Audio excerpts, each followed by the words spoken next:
From the most remote island communities to the bustling heart of our greatest cities, there is a common thread that binds all of humanity. It is a shared inheritance, a fundamental collection of needs and aspirations we call human rights. These are not gifts bestowed by governments, nor are they privileges earned through wealth or status. They are, quite simply, the essential conditions for a life of dignity. They are the air we breathe, the food that nourishes us, the shelter that keeps us safe. They are the freedom to think for ourselves, to speak our truth, and to be treated with fairness and respect.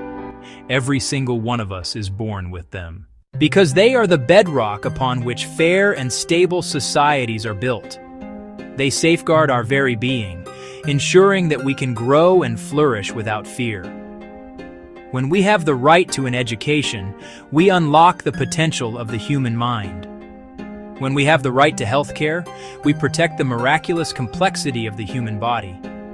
When we have the right to speak freely, we allow new ideas to take flight, challenging the old and paving the way for progress. Without these protections, our societies become brittle, prone to conflict and decay. They are the invisible architecture that supports our collective existence, ensuring equality and liberty for all. To safeguard this precious inheritance, humankind has developed intricate systems of protection. These are not single, monolithic structures, but rather a complex, interconnected network of laws, courts. Think of it as a global ecosystem, with different parts working together to maintain a delicate balance. Some of these systems operate on a worldwide scale, setting universal standards for all nations. Others are regional, tailored to the unique cultural landscapes of a continent. And perhaps most importantly, they extend down to the national level and the local level, embedding themselves in the very soil of a country's laws and institutions. Together they form a vast safety net, designed to catch us when we fall and hold power to account. This framework did not appear overnight. It has been built, piece by piece, over generations, often in the wake of great tragedy. It is a testament to our species' remarkable capacity to learn from its darkest moments and strive for something better. The system is not perfect. Like any natural ecosystem, it faces constant threats and pressures. But it represents a collective promise, a declaration that the dignity of the individual is paramount. At the very highest level of this protective ecosystem, we find the global institutions that form a kind of canopy, casting their influence over the entire world. Chief among them is the United Nations, an organization born from the ashes of a devastating world war. It was here, in 1948, that nations came together to create the Universal Declaration of Human Rights. This extraordinary document was a beacon of hope in a shattered world. For the first time, it listed, in clear and simple terms, the fundamental rights and freedoms that belong to every single human being. While not a binding law itself, it serves as a moral compass, a North Star that has guided the development of human rights law ever since.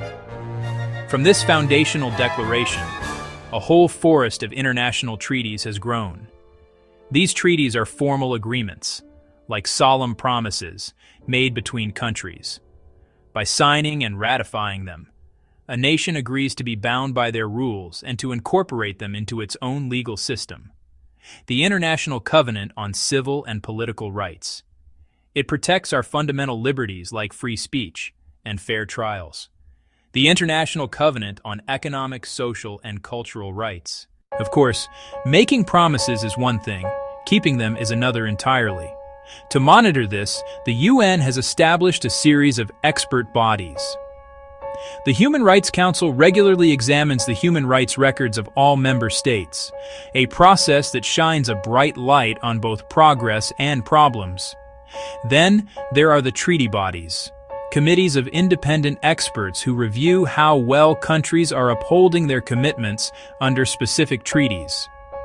Whether on the rights of children, the elimination of torture, or the protection of persons with disabilities.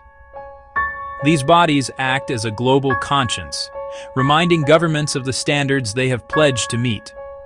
Furthermore, the UN system employs independent investigators known as special rapporteurs. They are assigned to specific themes, such as the right to clean water, or to the situation in a particular country. They conduct fact-finding missions, communicate with governments about alleged violations, and report their findings to the world.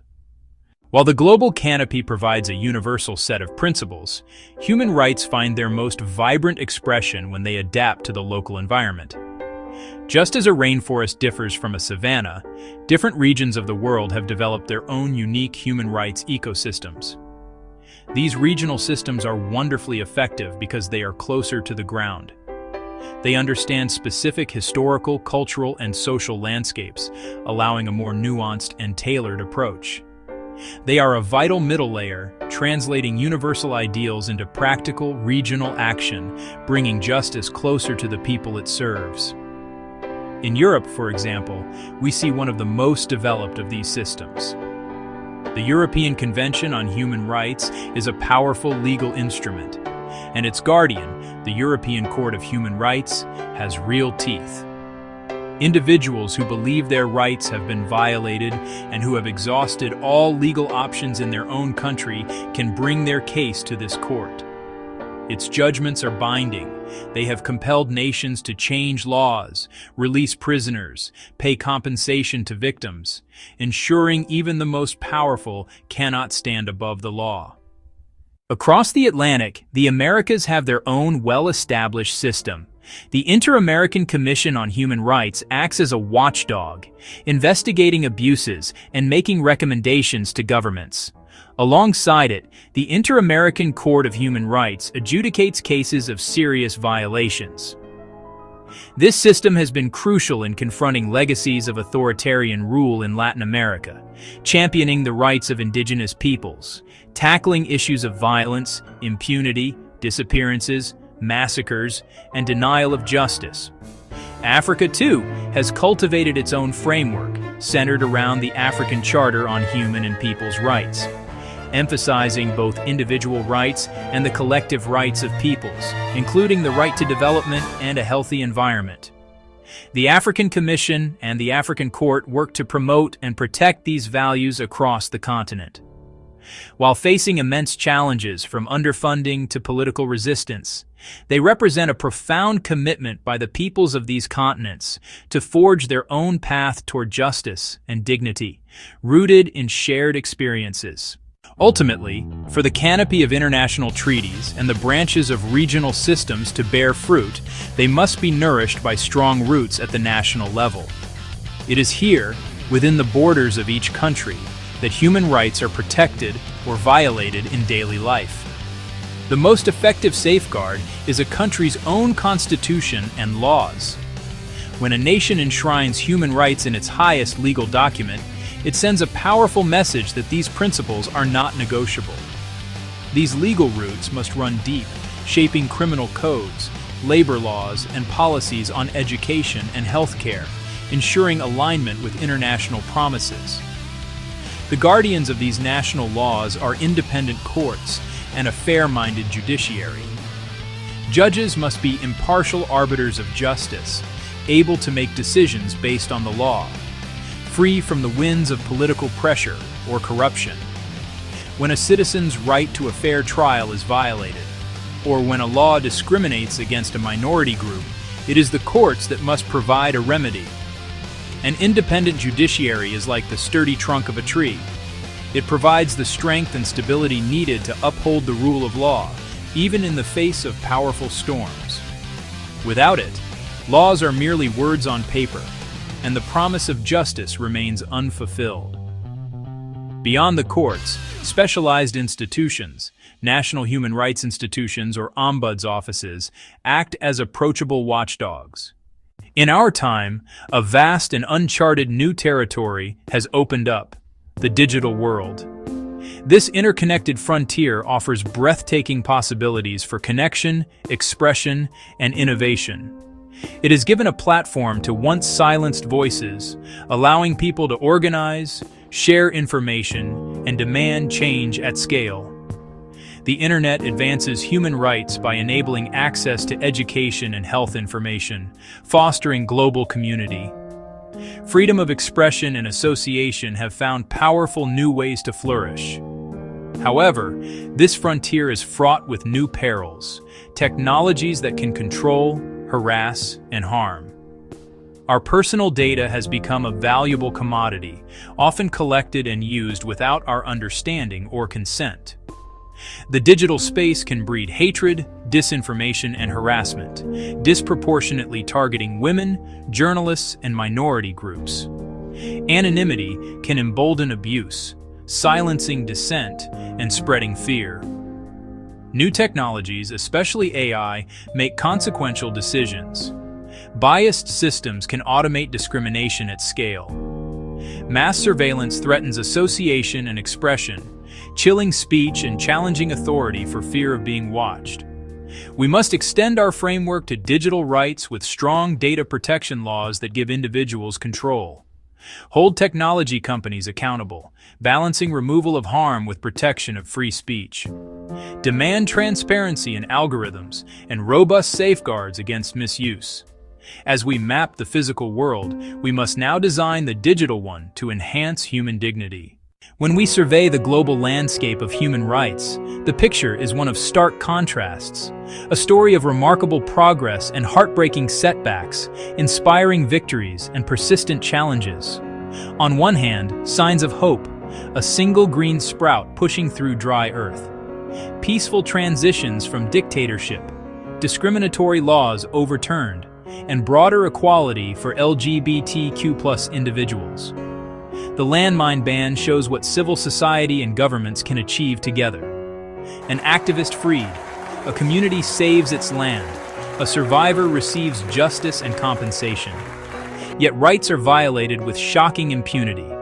Wars rage, defenders are jailed or killed. Refugees and migrants denied dignity at borders. Emergency powers crush dissent. Institutions dismantled. Surveillance tools wielded for control. These failures reveal the fragility of the system. Laws alone are not enough against entrenched power, greed, and indifference.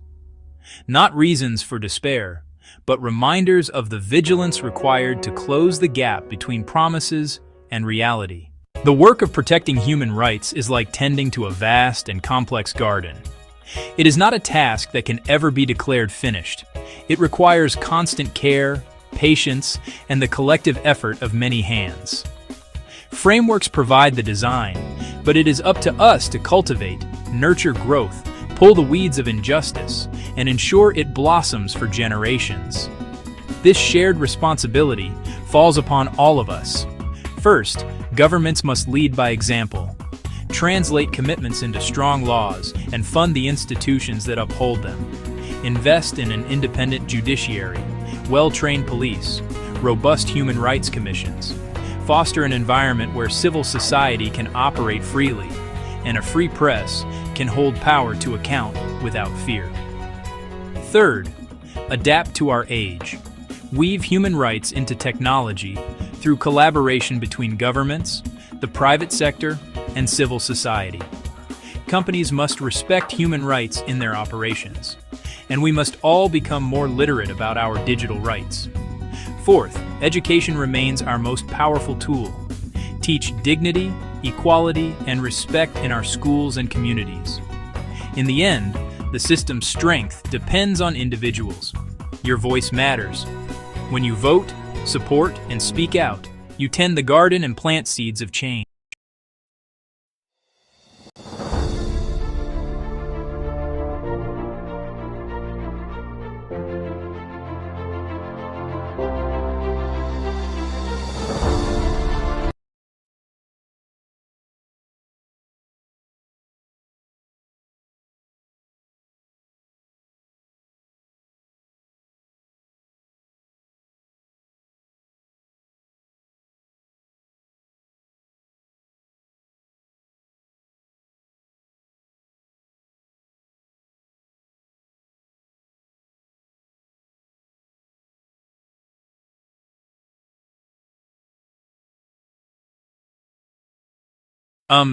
Have you ever reported a problem in your town?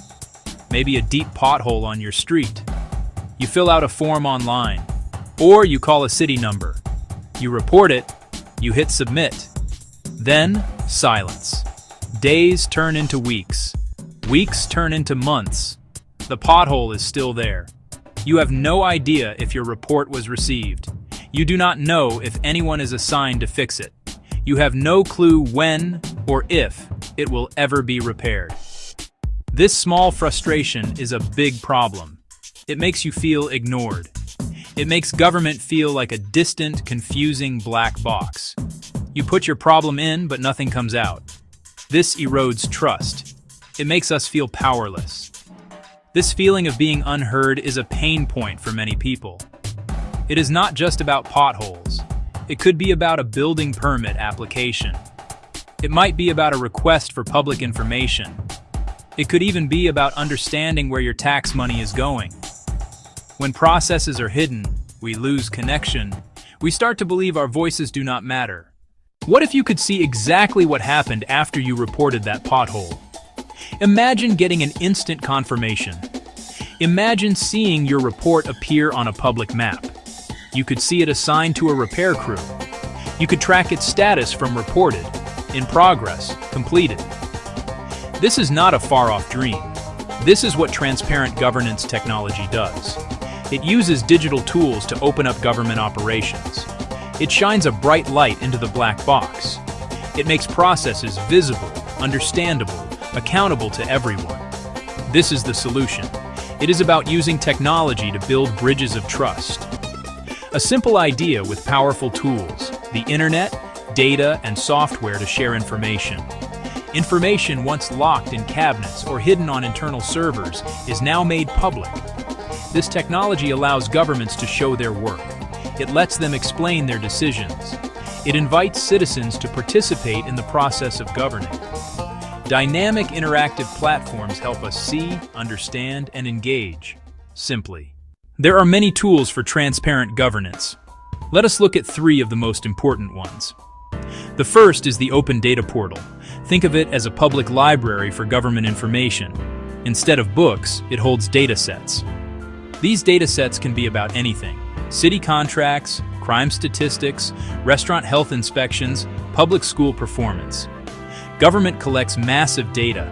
Portals clean it and publish it in usable formats anyone can download, use, and share, the raw material for transparency. The second key tool is the public dashboard. If portals are ingredients, dashboards are the finished meal. Dashboards turn complex data into simple visuals: charts, graphs, maps. A city dashboard might show how budget is spent, parks, police, roads, and let you compare this year to last. For our pothole problem, a map of reports color-coded by repair status. Accessible at a glance, no data science degree required. The third essential tool is the participation platform, where transparency becomes a two-way street. Citizens can do more than view information. They can report issues, propose ideas, vote on neighborhood budgets, and comment on policy drafts. Examples like Decide Madrid and vTaiwan bring public deliberation online, letting many more people contribute knowledge and voice. Together, these tools form an open government ecosystem. Portals provide verifiable facts. Dashboards make them understandable. Participation lets people act. They break down walls and make institutions more transparent, more responsive, and more worthy of our trust. When governments use these tools effectively, the benefits are clear. The most important, increased public trust. When people can see how decisions are made and money is spent, suspicion of backroom deals fades. Seeing a report move from submitted to fixed is proof that the system works. It shows government is listening and responsive. Thousands of small proofs add up to trust. Transparency reveals bottlenecks and waste. Publishing response times can expose where waits are longer and drive fixes. Data enables targeted changes, from facility locations to traffic signals. Public performance data creates accountability and invites citizens and journalists to suggest solutions. Openness can expose inequities in budgets or policing and provide evidence to demand change and mandate more equitable policy. Trust, efficiency, fairness. Greater trust leads to more participation, which brings better ideas and data, which improves services. The relationship becomes collaborative, proving that openness is a practical strategy for better governance. Simply launching a website is not enough. We need basic rules. First, data quality. Information must be accurate, complete, timely. Outdated or missing data misleads. Low-quality data can erode trust. Invest in processes and people to keep data reliable and current. Second, clear, user-centered design. Tech should simplify, not complicate. Design for everyone. Simple, visual, intuitive, mobile-friendly, accessible. A grandparent and a high school student should both get it instantly. Third, no one left behind. Combine online with offline outreach. Meet people where they are. Multiple paths to be heard. Fourth, process accountability. Show how input is reviewed and why decisions are made. Opening up government is powerful, but must be done responsibly. As we share more information, we must protect people. First safeguard, privacy. Not all data should be public. Health records, social security numbers, home addresses must be protected. Release datasets only after rigorous anonymization. Be open about operations, not private lives. Second safeguard, security. Government portals are prime targets. Use strong encryption, regular audits, and clear response plans to defend trust. People must feel the platforms they use are safe. Third, clear policy and legal frameworks. Codify what is public, what is private, and the decision processes. Establish who ensures data quality and how appeals work. Durable, predictable rules outlast leaders. Finally, independent oversight. Government cannot police itself. Independent bodies review compliance, investigate complaints, and audit portals.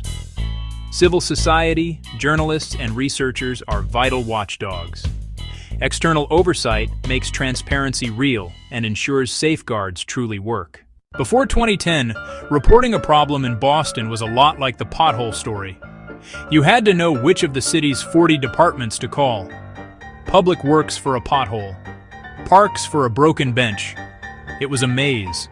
Citizens gave up. Inside City Hall, data was siloed and cross-jurisdiction tracking was hard. Then came Citizens Connect, now BOS 311, the proof of a new way. One simple front door. Snap a photo, upload, and submit from anywhere. GPS pins the location, a central system receives it, and a public map displays it. Requests, auto-route. You get a tracking number and can follow progress. Behind the scenes, a unified system broke down departmental walls. Leaders saw real-time neighborhood problems, spotted trends, and allocated crews more effectively. The results were dramatic. Trust increased and services became more efficient. Tens of thousands of issues were reported and fixed faster across the city. Data informed smarter maintenance and infrastructure investments, changing the relationship for the better. In Brazil, there was long-standing suspicion about federal spending. Billions flowed to cities and nonprofits for schools and healthcare, but then disappeared into a black box. Projects stalled or never started. Stories of corruption weakened public faith. Brazil's Comptroller General, CGU, launched the Transparency Portal, a massive open data site. It tracks expenditures in near real time. Anyone can search every payment, amount, recipient, and purpose. Revolutionary in a place where such data was once secret. Journalists traced suspicious payments and exposed wrongdoing. Communities checked if clinics were built and used official data to demand action. The portal helped recover billions and prosecute corruption and deter future misuse. A world-class example, open data fighting corruption, raising integrity, and giving citizens oversight. When information is public, people can participate meaningfully in how their tax money is spent. Transparency turns a black box into a glass box and builds trust. We have seen the pain of opaque government and the proof that technology offers solutions. Portals make government transparent. Dashboards make it efficient. Participation makes it fair. The path from pain to proof is paved with transparency and built together. Start today. Visit your city's site, find the open data portal or dashboard, use the 311 tools, and invite neighbors. Leaders, be brave. Start small. Launch one dataset, one dashboard, one simple reporting path. Trust is earned. The first step is opening the door. Let us replace the black box with a glass box and build a truly trustworthy government. The work begins now.